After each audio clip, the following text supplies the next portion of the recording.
This is ESG Decoded, the podcast powered by ClimeCo to provide relevant, actionable updates related to business innovation and sustainability. Join Kaitlyn Allen and Amanda Shea of ClimeCo for thoughtful, nuanced conversations with industry leaders that explore the complexities, the risks, and the opportunities connected to all things ESG. I'm Yvonne Harris, a consultant and a co-host, and I will be collaborating with Kaitlyn and Amanda for the discussions that we will present on this podcast. Put simply, ESG is everything that's not on your balance sheet. This leaves room for misunderstanding, oversimplification, and the tendency towards one-size-fits-all perspectives. None of that will happen on this podcast. Enjoy this episode. Welcome back to ESG Decoded. My name is Kaitlyn Allen, and today I am sitting with Didem Cataloglu. Didem brings strong technology and customer centricity to the DIREXYON team as the company looks to rapidly expand. She joined DIREXYON Technologies in 2020 as Chief Revenue Officer prior to her appointment of CEO in December 2020. As CEO, Cataloglu oversees building a new sales and marketing team, delivers exceptional customer experiences, and manages the company's global expansion. Before DIREXYON Technologies, she was Vice President of Global Services for Nakisa, a provider of enterprise solutions for organizational design and lease management. She also served in various customer-facing executive roles, such as Vice President of Professional Services for Fresh Solutions and Director of Customer Service for FleetMind Solutions. Cataloglu holds a BSc in Computer Science from University of Ottawa and an MBA in Management and Information Technology from Bayes Business School. Didem, welcome to the podcast. Thank you so much for having me. So if any listeners are familiar with the Turkish language, you might have already guessed that Didem is Turkish. And many listeners may not know that I actually biraz Türkçe konuşuyorum. Çok harika, mükemmel. That's amazing. Oh, well, I just said that I speak a little bit of Turkish. I had the opportunity to study in Turkey during grad school, and so was able to learn some of the language. It's pretty rusty, actually, but I do love the language, and I love the food. So absolutely. I think it's really wonderful to be able to speak the language a little bit with you and kind of know that there's other people in the world that speaks it other than the Turkish people. So the food is great. Yes, I do miss it. I mean, I can tell you that one of my favorite foods is Iskender kebab, which Iskender? Oh my God. Iskender kebab is from Bursa, right? Bursa, Turkey. That's right. And that's how would you know that? That's incredible. That's actually where I studied. I studied in Bursa. It was a language immersion. And yeah, we got to have Iskender kebab at the original house. I can't remember what it's called. House of Iskender, I guess.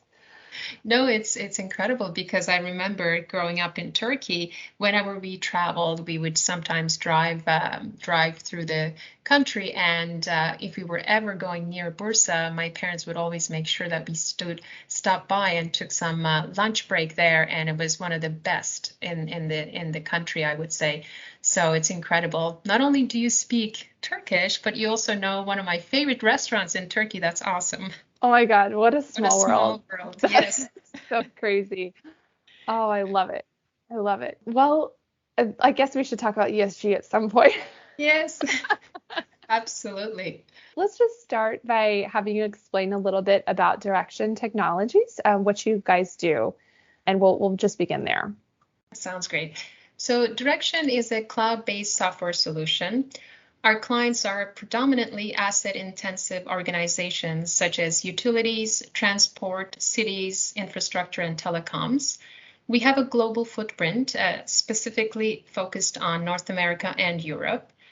Our mission has always been to help asset-intensive organizations make better strategic decisions on their assets for years to come.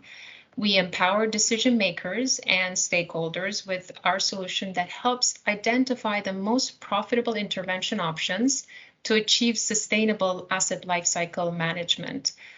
I can say that sustainability has been at the core of our business ever since our company was founded nearly 2 decades ago. So our solution optimizes capital project portfolios as well as OPEX and CAPEX investment strategies to achieve targeted levels of service and KPIs. So you're talking about asset intensive organizations. So these are what, utilities, water, what's included there? Exactly. It could be energy, it could be city, such as water, sewer, and road networks. Transport could be another one as well, and telecoms, because these organizations typically need very large volume of assets to be able to serve their customers, whether that's citizens or habitants of a city or telecom network users, such as anyone that has phones, etc. Okay, so we're talking about assets with really long life cycles. That's so I guess, yeah, so those leaders really need to manage for the long term, I guess. There's no like short-term decision making when you're building a road. Yeah, absolutely. So we typically work closely with city planners and decision makers who manage these utilities, using scenario planning and outcome modeling to plan assets anywhere from the next couple of years to 75 years and beyond.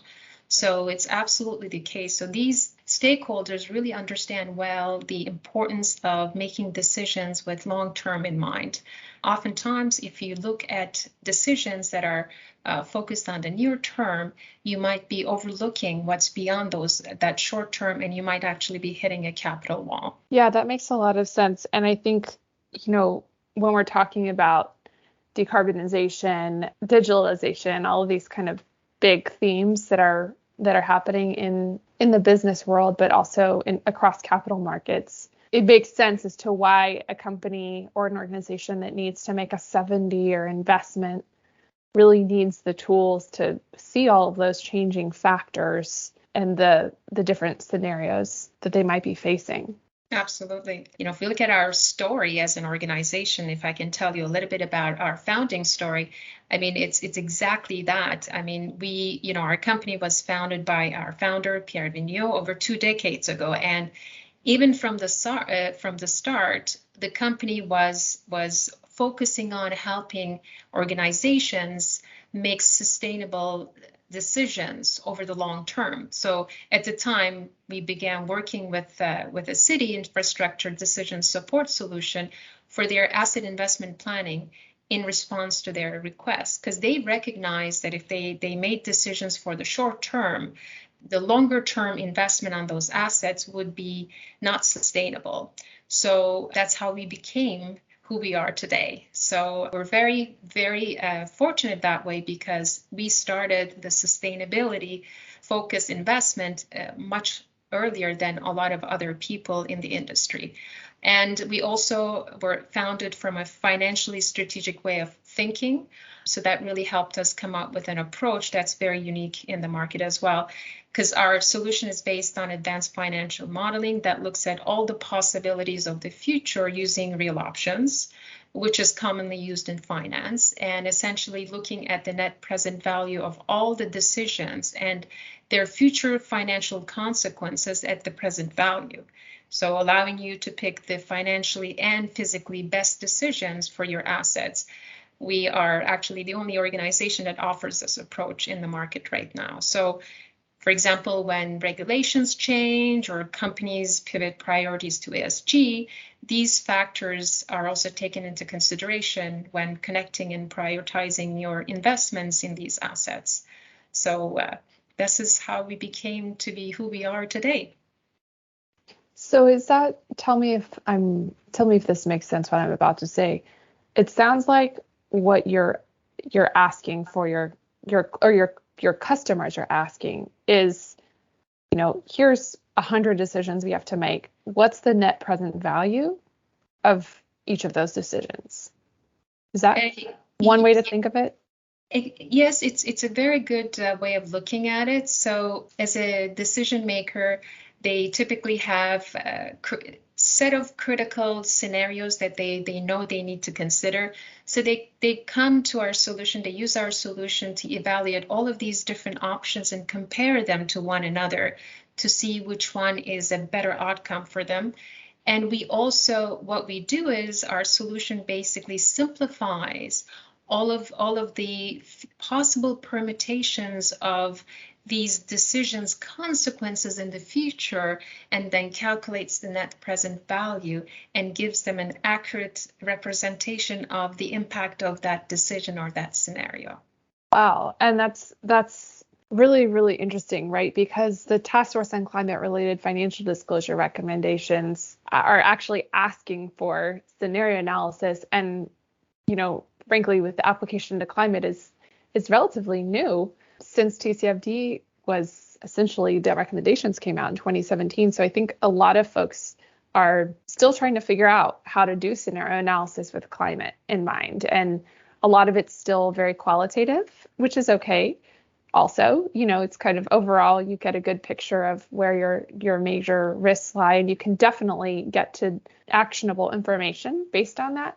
But I think the next level of a climate scenario analysis, it sounds like, would be this actually looking at the net present value of a particular investment. And I think it sounds like almost the next level of deeper analysis that one can do when looking at the different potential scenarios for a business.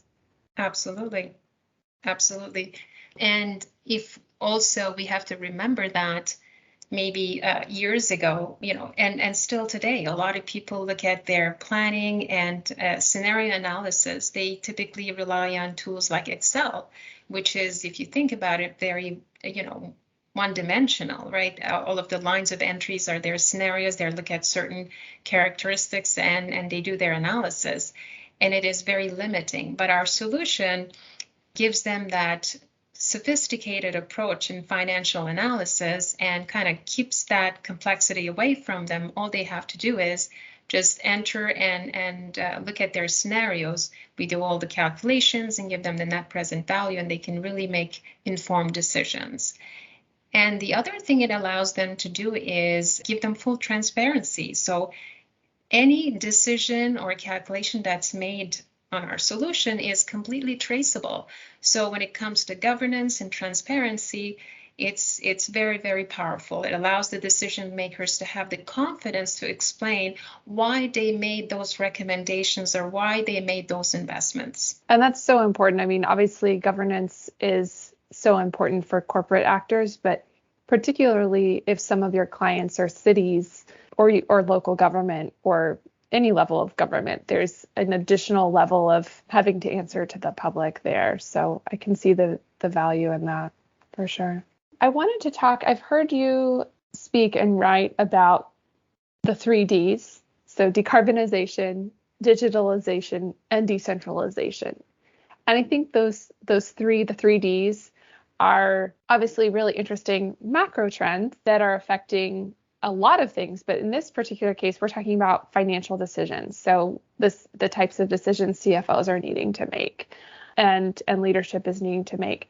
I'd love to hear you comment on that and hear straight from you how you think about the 3Ds. Sure. I think it's a really important topic for a lot of the decision makers. As we know, the electric utilities are undergoing a lot of change, and we've been hearing more and more about utility companies accelerating their transition to clean energy, right? Decarbonization. Utilities as one, but cities are going through the same transition as well. Everyone has to decarbonize. We have, as a society and globally, we all have a responsibility in transitioning to the end state of reaching net zero by 2050. So we see that everyone is focused and concerned on the decarbonization. But on the other two Ds, when we look at decentralization, it's really the adoption of a more decentralized grid. This entails the adoption of more DERs, which is distributed energy resources. So this could be through solar panels and other sources of energy. These resources could complement the grid. So this gives the utility, the grid operators, an ability to respond to the peaks in energy requirements. On the other hand, digitalization refers to enabling or improving processes by leveraging digital technologies and digitized data. Essentially, digitalization is an enabler in this case. Utility companies are looking more and more at digitalization through data analytics and decision analytics software. Clean energy transition plans begin with digitalizing your processes, your organization's subject matter expertise, and decision policies. Decision analytics will also assist in precise and timely management of your clean energy asset components and variables over the short, medium, and long term. And decisions on how to decarbonize over the next few decades will be highly focused on integrated processes and automation of decentralized operations, as well as upkeeping business information to predict disruptions before they occur. So I think all in all, decarbonization is what we are all trying to achieve. And with decentralization of energy sources and digitalization, we have a clear path forward to achieve that goal. It's sort of like the macro trend is also the tool set in a way, right? So we have the digitalization, decentralization have the potential to serve those types of decarbonization goals. So let's switch gears and talk about a specific case study. So could you tell us a little bit about a couple of your clients and how you guys actually work to help optimize those types of decisions? Sure, that sounds great. Maybe we can start by talking about City of Montreal. For almost a decade, the City of Montreal uses our solution to evaluate and optimize intervention option on its roads, water networks, and sewer networks. The city decided to work with us because all others were using or evaluating scenarios in silos. We were evaluating all at the same time, considering all variables and permutations of the future, as I explained a little bit before, and looking at the net present value. So based on our solution, the city is now able to save about $200 million every year on its annual maintenance budget. Wow. That is a significant saving because it comes to about 30% of their annual budget. So that's significant, which is incredible because that allows them to allocate those funds to other initiatives that they need to do. For example, their plans towards net zero by 2050. So definitely it's again, the city worked with us very closely to have visibility in their decision making and improve the way they make decisions, keeping sustainability at the forefront when making asset investment decisions. So using our solution, the city develops, simulates, and implements with clear justification and transparency the repair and replacement cycles with the goals of maximizing the cost effectiveness and return on investment, as well as eliminating the maintenance deficit on its capital assets. And because their assets have long life cycles from 25 to sometimes beyond 100 years, you need to take into account the long-term effects of your decisions that you make today, and our solution allows them to do that.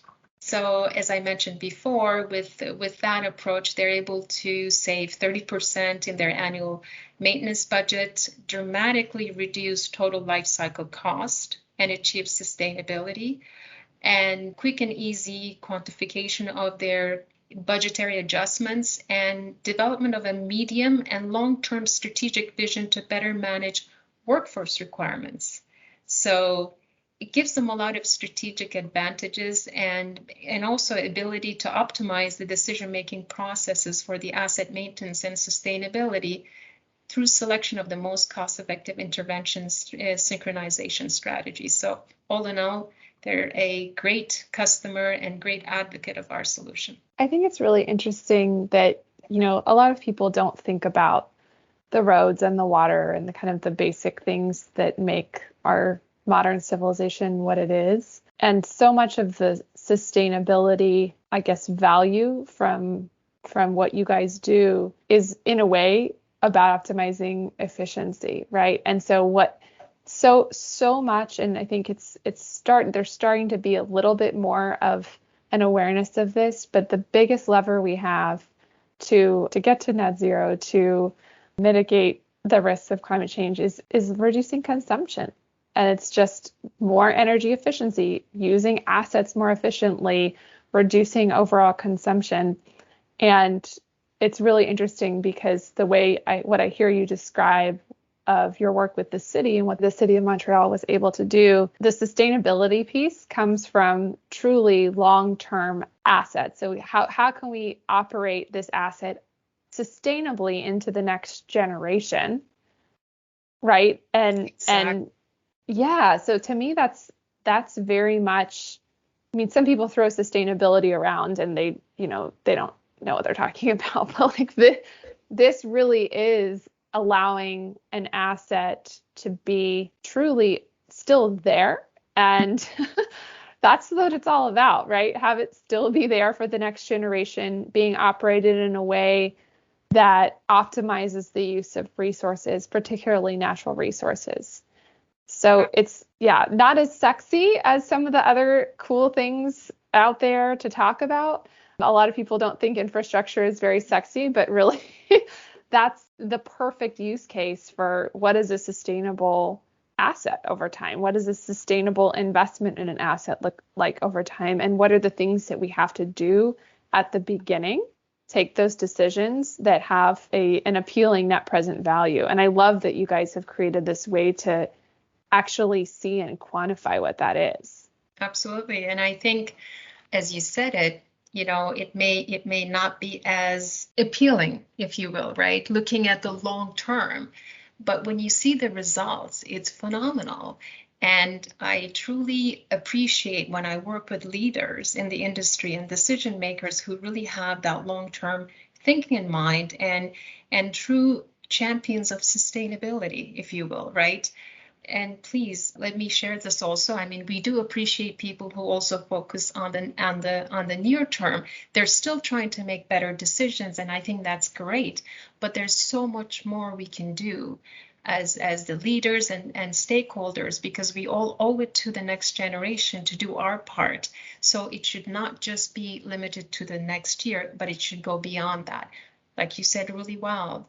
Look at the assets that we have. If they have a life cycle of 75 years, we should make a decision that empowers that asset to serve us in the best way possible. And I think it's also, when we talk about decarbonization or energy transition, right? The goal of moving to cleaner sources of energy. Say it's a transition 20 years or 30 years, and then increasing clean energy to 50%, whatever the goal is. We have to step back and realize those are all investment decisions. No matter which entity you are, those are investment decisions. Whether you're a utility, whether you're an investor, whether you're a government, these are all investment decisions that need to be made. And so I think the better we can understand the net present value of different options and decisions, the more we can understand the long-term plan, the better capital allocation decisions will be made. Said it really well. I think it probably was something you said before, but I'm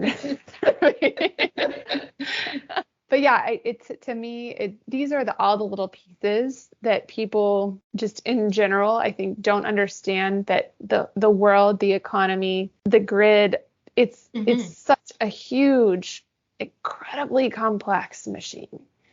There's no switch to flip. There isn't one. It's so many. And I think these different types of solutions that help that very specific decision or a specific set of decisions can be really, really impactful in how we actually achieve the goals of this century. Absolutely. And I think you express it really well. If you look at the grid and the network, it is really complex, right? There's a lot of different types of assets that come together and they work together to actually serve the users, the consumers of energy.